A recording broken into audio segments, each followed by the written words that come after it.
Сәлеметсіздер ме?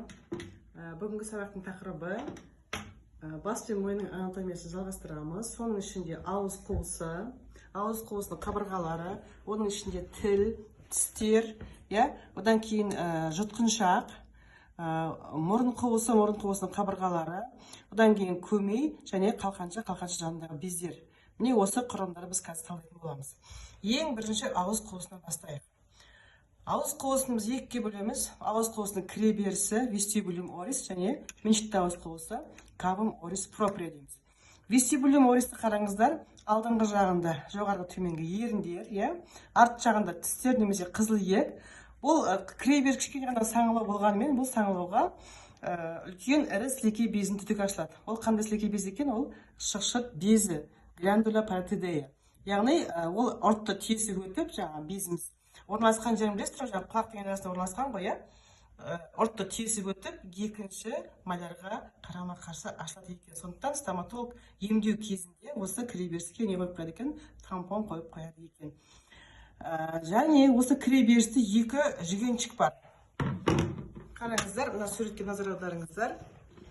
Мынау ауыз кіреберісінде мына еріннің жоғарғы жағында шырышты қабық еріннен қызыл иекке ауысқанда френолем лабии супериор жоғарғы еріндік жүгеншік, және жерде төменгі еріндік жүгеншік, мынау френолем лабии инфериор. Екеу жаңа ерінді ұстап тұр, Үшінші жүгеншік меншікті ауыз қуысының ішінде бұл тіл асты жүгеншігі френолем сублингвалис. Қараңыздар, бұл жүгеншіктерді кішкентай бала бірге толмай тұрып тексеру керек. Егер тіл асты жүгеншігі қысқа болатын болса, баланың тілі уақытында шықпай сақау болып қалуы мүмкін. Егер қысқа болса, мына жүгеншікті педиатр немесе хирург кесіп ұзарту керек. Осыған педфактың студенттері назар аудару керек. Ары қарай кеттік. Меншікті ауыз қуысы кавум орис проприя. Меншікті ауыз қуысының жоғары жағында қатты және жұмсақ таңдай орналасқан. Біздің қатты таңдайымыз еске түсіріп кетейік. Палатум дурум немесе палатум остеум дейміз. Қараңыздар.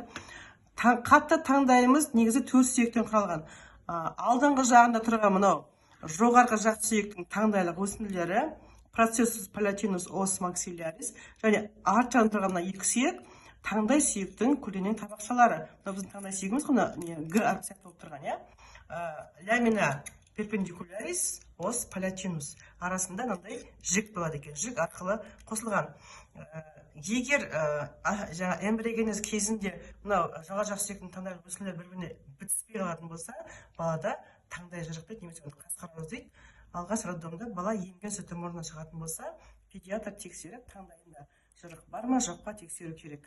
Жырық болса, пластинка қойып жабуға тура келеді екен, Енді ары қарай кеттік. Жұмсақ таңдай дедік. Қазір мына жерінде көрсетемін.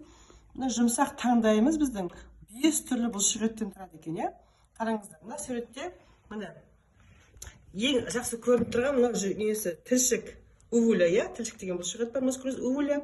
Одан кейін мынау мускулус палатоглоссус, таңдай тіл бұлшықеті, немесе оны аркус палатоглоссус деуге болады. Оның артында мускулус палатофарингеус, таңдай жұтқыншақ бұлшықеті, Екі доғаның арасында жүрген мынау екі бадамша көріп тұрсыздар, таңдай бадамшалары, Үшеу болды ма? Төртінші таңдай пердесін көтеретін бұлшықет, мускулус леватор вели палатини, және таңдай пердесін керетін бұлшықет бар мына жерде, мускулус тензор вели палатини. Осы 5 бұлшықет біздің жұмсақ таңдайымызды құрайды екен. Ал енді ауыз қуысының төмен қабырғасын құрайтын бұлшықеттер, соның ішінде мускулус милохиедеус, біздің мандибуляның астында тұратын бұлшықеттер, Енді ауыз қуысының ішінде не бар? Тіл бар және тістер бар. Тілді қазір тағы көрсетемін, немен пинцетпен, қолғабын кебағасын. Тістер туралы айтайық. Мына тістер дентес дейміз. Қайда орналасқан? Білесіздер, мына жоғарғы жақ сүйектің тістік ұяшықтарында және төменгі жақ сүйектің тістік ұяшықтарында орналасқан тістер, Жалпы біз тістерді екіге бөлеміз, сүт тістер және тұрақ тістер деп. Ең алғаш сүт тіс балаға 6 айында шығады екен. 6 айдан бастап 2 жасқа дейін сүтті шыға береді. 2 жастағы баланың аузында 20 тіс болу керек. 2 жастан 6 жасқа дейін тіс шықпайды екен. Сол 20 тісімен барады. 6 жасында ол сүт түстер орнынан түсіп, орнына тұрақ түстер шыға бастайды. Енді сүт түстердің формуласын қараңыздар. Мынау жоғары қатар, төменгі қатар деп екіге бөлдік. Сосын ортасын қақ бөлген кезде 4 фрагментке бөлдік қой, сонда әр фрагментте 5 түстен бар. 2, 1, 0, 2 дейміз. 2 дегеніміз 2 күрек түс, 1 ит түс, премоляр, яғни кіші түс болмайды екен балаларда, 2 моляр, яғни 2 үлкен түс болады екен. Сонда барлығы 20 түс. Енді қараңыз, тағы бір ерекше формула бар. Өтіп өтіңізші. Сүт түстерінің санын айына байланысты анықтау деген бір формула бар, қазір сіздерге. n-4 дейміз, қараңыздар. n деген айдың саны, мындай бір формула бар екен. Бұл формуланы 6 айдан 2 жасқа дейін қолдануға болады. Мысалға, приемға бала, 1 жаста бала келсе, ол 12 ай ғой. 12 айдан 4 тапсайсың, қанша болады екен? 8 түс. Сонда примерно баланың аузында 8 болу керек.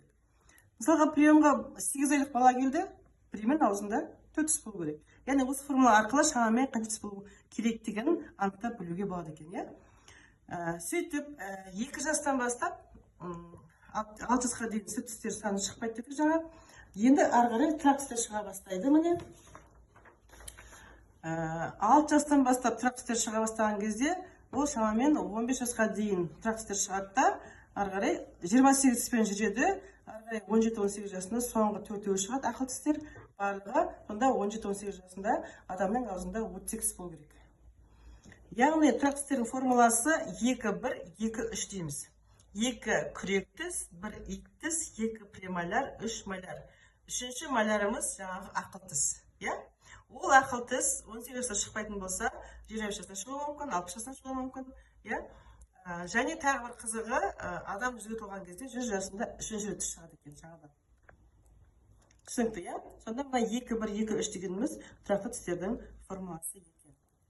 Егер 33-ші, 34-ші түс пайда болса, таңдайында болуы мүмкін, тістің жанынан шығуы мүмкін, ол артық түстер оны жұлып алып тастауға тура келеді екен.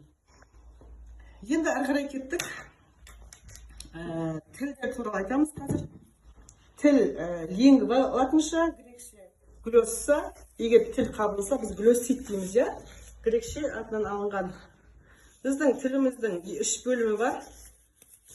Тілдің мені қараңыздар, ұшы бар, апекс лингва, корпус лингва және радикс лингва. Түбірі бар екен, Біздің тіліміздің қызметі қандай? Біріншіден сөйлеуге қатысады, екіншіден дәм сезуге қатысады екен. Дәм сезу бүртіктерін көріп тұрсыздар. Мынау жаңағы папилля валиате, науашық тәрізді нелері, бүртіктері.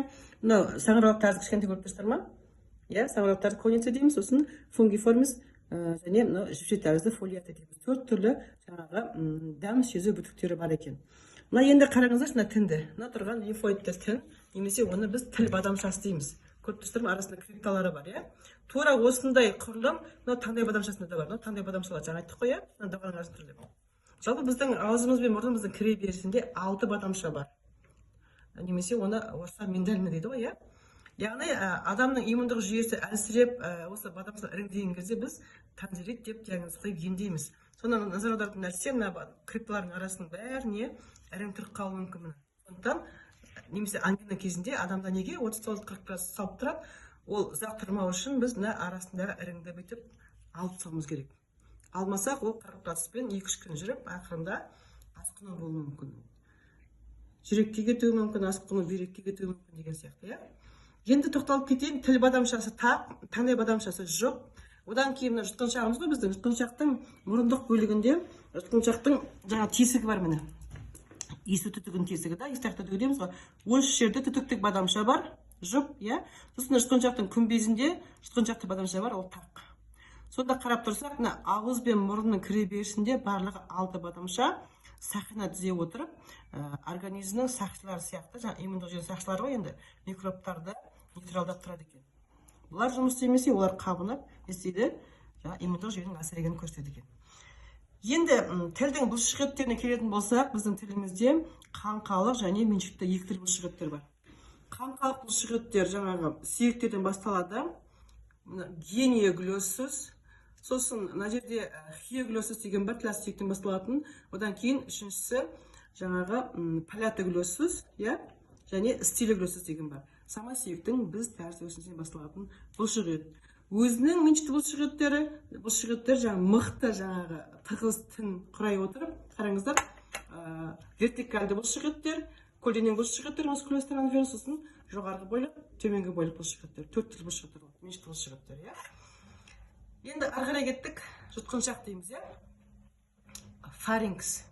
Жұтқыншағымыз біздің тура қараңыздар, 6 мойын омыртқасы деңгейінде орналасқан, жоғарғы жағы шүйде сүйектің есіңізде болса, жұтқыншақ темпешік бар еді мына, иә. Осы жерден басталады да, төмен қарай барып, 6-шы мойын омыртқасы деңгейінде аяқталады.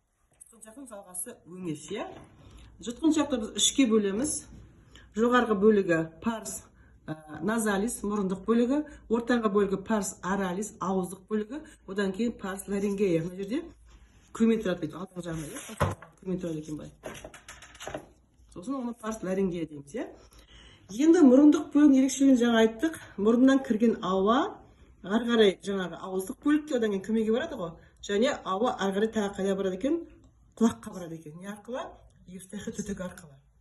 Яғни сырттағы ауаның қысымы, дауыл қуысының ішіндегі ауаның қысымымен бірдей болып тұру үшін ауа үнемі осы түтікпен құлаққа барып тұрады екен, иә. Ал жұтқыншақ пен мұрынның арасында тесікті шекараны біз хуана дейміз. Міне хуана, ал арасында шекара, иә. Ал ауыз бен жұтқыншақтың арасында тесікті біз аңқа дейміз. Фаусес дейміз, иә. Енді қараңыз, жұтқыншақтың көмейлік бөлігі дейік, немесе мынау былай қойып көрейік, қараңыздар, былай тұрады ғой, міне, иә. Міне тіл, сосын мынау жұтқыншақтың міне қабырғасын көріп тұрмыз, жұтқыншақ, мынау көмей, иә. Жұтқыншақтың көмейлік бөлігінде бір ерекше құрылым бар, қараңыздар. Бұл алмұрт тәрізді қалта міне. Міне, рецессус периформис дейміз, иә. Мысалға, бала бір балықтың қылқаны болсын, бір қатты нәрсе жеп қояды, қақалып келеді да дәрігерге. Не істейін, бірдеңе тұрып қалды деп. Бірінші дәрігер аузын ашып, бірінші мына екі шұңқыр тексереді. Фосса, глосса, эпиглотика мына шұңқыр. Ол жерде ештеңе жоқ болатын болса, ары қарай біз жаңағы алмұрт тәрізді қалтаны тексереміз. Осы жерге тұрып қалып көмесе. Көмейге оңайлықпен өтпейді екен. Себебі ол көмейдің кіреберісі не жауып тұр? Көмейдің қақпашығы жауып тұр екен. Иә? Осыны ескересіздер. Енді жұтқыншақтан кейін енді көмейге келейік, иә. Көмей ларингс дедік, иә. Бұл 4-6 мойын омыртқа деңгейінде орналасқан тыныс алу жүйесінің ағзасы. Қараңыздар, синтопиясына келетін болса, көмейдің жоғарғы жағында тұрған плясты сүйегі, төменгі жағында оның жалғасы кеңірдек, иә. Арт жағында өздеріңіз білесіздер, жаңа жұтқыншағымыз көмейдің артында, алдында мында жақсы көрініп тұр, міне қалқанша безі. Мына көмей ғой мына, иә. Алдында қалқанша безі тұрады. Екі бүйірінде екі ірі жалпы ұйқар терісі өтеді екен, ішкі мойындырғы вена өтеді екен, және екі кезбе нерв өтеді екен. Біз жаңа көмейді препараттан көрдік қой, мына муляжы қараңыздар, қайталап өтейін. Жоғарғы жағын пласты сүйек деп жаңа айттық, иә. Алдында қалқанша без дедік. Енді екі бүйір жағында міне қараңыздар, жалпы ұйқар терісі, ішкі мойындырғы вена және кезбе нерв. Яғни біздің көмейімізді кезбе нервтендіреді. Даже біз ұйқар терісінің пульсын сезе аламыз. Мына көмейді бассаңыздар, пульс сезіледі да. Енді көмейдің қызметін білесіздер, ауа өткізу тек қана емес, сонымен қатар не? Дауыс пайда болады екен. Көмейдің қуысында мынау кіреберісі ғой енді, одан кейін тарылған жерінде екі дыбыс қатпары бар. Мынау жоғары жағында кіреберістік қатпар плика вестибулярис, мынау плика вокалис. Бұл екі қатпарды құрап тұрған екі бұлшық ет. Алдыңғы жағында қалқанша шеміршекке, арт жағында ожаутар шеміршекке бекініп тұр. Екеуі киеріліп тұрады екі бұлшық ет. Оның сыртын шырышты қаптаған кезде екі қатпар пайда болады екен. Бұл қатпарлар қалай жұмыс істейді? Ауа іштен сыртқа қарай шыққан кезде мына қатпарлар домбыраның шегі сияқты тербеліп дыбыс пайда болады. Иә? Біз қатты айқайлағымыз келсе, біз мына бұлшық еттерді кері аламыз. Қатты керілсе дыбыс қатты шығады. Ал сыбырлап сөйлесе мына қатпарлар бос тұрады. Иә? Ал егер пациенттің дауысы қарлығып дыбыс шықпай келетін болса, ол афония дейміз ғой. Дауыс шықпау деген сөз ол ларингиттің бірінші белгісі. Яғни бұл қатпарлар ісініп тербеле. Көмейдің қызметі тек қана ауа өткізу ғана емес, сонымен қатар көмейде дауыс пайда болады. Дауыс пайда болатын жер мынау көмейдің екі қатпарларының орналасқан жері. Мынау көмейдің кіреберісі, сосын көмейдің қуысының тарылған жерінде екі қатпар бар. Жоғарғысы плика вестибулярис кіреберістік қатпар, төменгісі плика вокалис дауыстық қатпар. Бұл қатпарларды құрап тұрған осы екі бұлшық ет ішінде екі бұлшықет алдыңғы жағынан қалқанша шеміршекке бекінген, арт жағында ожаутар шеміршекке бекінген. Бұл бұлшықеттер біздің еркімізге бағынады. Егер біз қатты айқайлағымыз келсе, мына бұлшықеттер керіледі. Керілген кезде дыбыс, яғни ауа іштен сыртқа шыққан кезде екі дыбыс қатпарын домбыраның шегі сияқты тербелтіп, дауыс қатты шығады. Егер біз сыбырлап сөйлесек, онда дыбыс қатпарлар босаңсып, тербеліс аз болады екен. Ал егер пациенттің дауысы мүлдем шықпай қарлығып келетін болса, афония болатын болса, дауысының шықпауы ол ларингиттің бірінші белгісі. Яғни ол ісініп, тербеле алмай, адам дауысын жоғалтады екен. Төменгі жағы мына дауыс астылық бөлігі дейміз. Құмсағат тәрізді ғой, қуысы деген, көмейде қуысы. Бұл қатпардан басқа мына дауыстың әртүрлі болып шығуы көмейдің бұлшықеттеріне байланысты, одан кейін мұрын жанындағы қойналарға да байланысты. Енді мұрын қуысына келейік. Жалпы біздің мұрын қуысымыз екіге бөлінеді. Ол да сыртқы мұрын, назус экстернус, одан кейін кабум нази, яғни мұрын қуысы. Сыртқы мұрнымыздың жоғары жағында мұны сүйекті бөлігі, мұрын сүйектері құрайды. Мұны ос назарис екеуі, қалған бөлігі шеміршек. Мұрын қуысы шеміршегі. Сыртқы мұрын иіс сезбейді, бірақ сыртқы мұрынның кіре берісінде түктер болады. Ол түктер шаңды сүзіп, ауаны тазалайды. Және де сыртқы мұрынның шыртық қабықтың астында веналық тамыр өте көп болады. Яғни ол не істейді? Веналық қанның ішіндегі қан ауаны жылытады екен, жылуын беріп. Сондықтан тамырдың сондай көп болатын себебі, мұрынды қатты ұрып қалса қан шығатын себебі, веналық тамыр өте көп. Үшінші қызметі, бұл шырышта шырыш бездері өте көп. Яғни істейді екен, ауаны ылғалдандырады екен. Сонда сыртқы мұрын қызметі ауаны сүзу, жылыту, ылғалдандыру. Одан кейін мұрын қуысының ішіне кіретін болсақ, мұрын қуысының жоғар жағында торлы сүйектің көлденең табақшасы, яғни мұрын қуысы мен бас сүйектің арасында торлы сүйектің табақшасы тұр. Одан кейін мұрын қуысының төменгі жағында қатты таңдай орналасқан. Екі бүйір жағында жоғары жақ сүйектің мұрындық беттері, фациус назалис, ос максиллярис. Және мұрын қуысы ішінде қалқа арқылы екіге бөлінген. Септум нази дейміз ғой, мұрын қалқасын құрайтын торлы сүйектің перпендикуляр табақшасы солай түсіп тұрады төменге. Және мына вомер деген сүйек бар, мына жерде желбезек сүйектің перпендикуляр табақшасы біздің мұрнымызды екіге бөліп тұрады екен. Және мұрын қуысының бүйір қабырғасында үш мұрын қалқаны, үш мұрын жолы бар. Мынау конха назалис супериор астында миатус нази супериор бар. Одан кейін конха назалис